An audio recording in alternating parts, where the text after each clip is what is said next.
Yeah, my name's Aaron from Jim's Test and Tag. I'm from Salisbury in South Australia, and yeah, I've been with Jim's for this is my 10th year now. And services I provide are electrical testing and tagging, obviously, fire safety services, so inspecting and testing fire extinguishers, fire hose reels, fire blankets, etc. Emergency and exit lighting testing, and first aid kit supplying and restocking, so do quite a bit of that as well. Initially there were a few peaks and troughs I had to sort of get through. I think it was just a matter of persistence and continually trying to build my business all the time, going out, speaking to people, meeting new people, introducing myself to new people and prospective clients, and also I guess priding myself on the services I provide and keeping a good relationship with my customers that way, and always trying to build that customer relationship. One of the things about us is providing multiple services, I guess also helps with clients, because basically the more services we provide, the less service providers the customer has to worry about obtaining. So I think a lot of customers with the services we provide in the past have probably had different service providers working for a company coming in at different times, and so the customer has to spend time going through and showing them around the business and showing them what needs to be done, whereas with us, or with me especially, we always, because I'm always the face in the business, get to know the people there, get to know how they operate, and sort of know where everything's hidden, all the nooks and crannies, and know where everything is. And I guess just building that familiarity that way.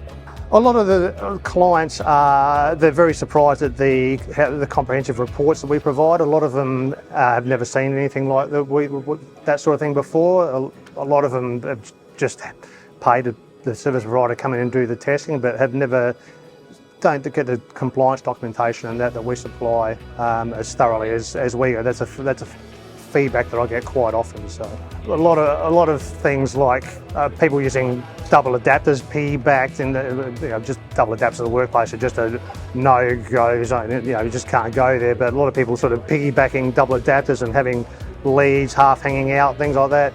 A lot of areas like under desks and that, where you think it would be pretty clean environment, but things like safety paper clips and that sort of drop down on a power board. So if there's a plug gets dislodged slightly by a vacuum cleaner or a foot going in under a desk, that can arc out and cause issues as well. So and then depending on the industry as well, sometimes you get like very dirty or greasy appliances and that, and sometimes sitting in a puddle of oil or something like that, and just things like that. And a lot of that you can just a bit of education to the client as well about the potential that has to cause damage or injury as well. So it's always a two-way street as well with the communication.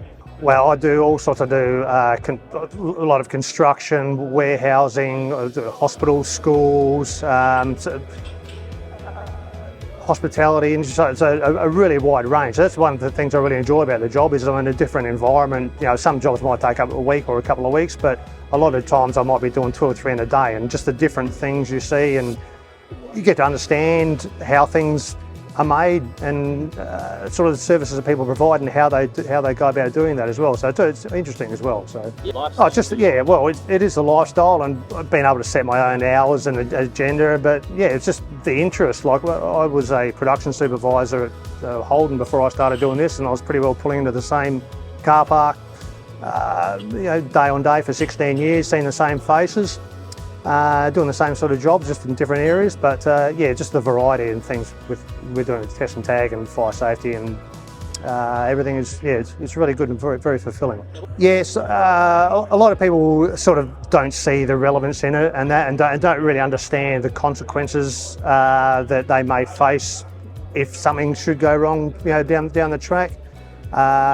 So again, it's back to that education and sort of just making people understand their responsibilities in providing a safe workplace and things like that. So it's really just the communication is really important in both ways. I guess really understanding what the client wants and needs, and providing and being able to provide that service for them, and explaining to them all the steps that you've taken to ensure they are safe, and and just some of the, being really aware of what the environment around you and taking in all that, and sort of just always be on the look for any potential hazards or accidents waiting to happen, or just any improvements they can make themselves to ensure that their business is safe for themselves, clients, customers, and everything. Okay, I guess the things I really emphasise to people, because I do get a lot of new prospective franchisees, sort of they contact people like myself that have been around for quite a while to ask about the journey from day one.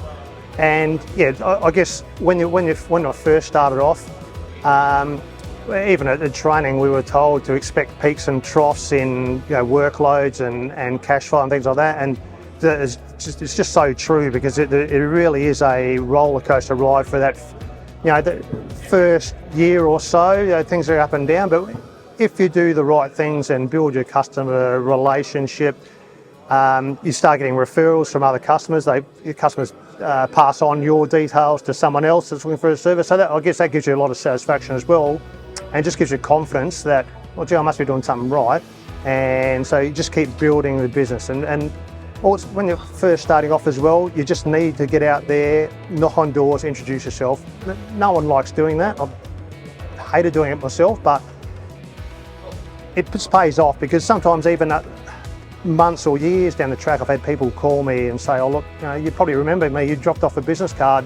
I'm thinking, no, don't really, sorry, I don't remember you. But we need some test and tag done, or we need some fire safety done, or we need some first aid kits, or whatever. So I guess that gives you satisfaction that that work I did in the background, work I did to build the business, is really starting to pay off and come through. So that's great advice.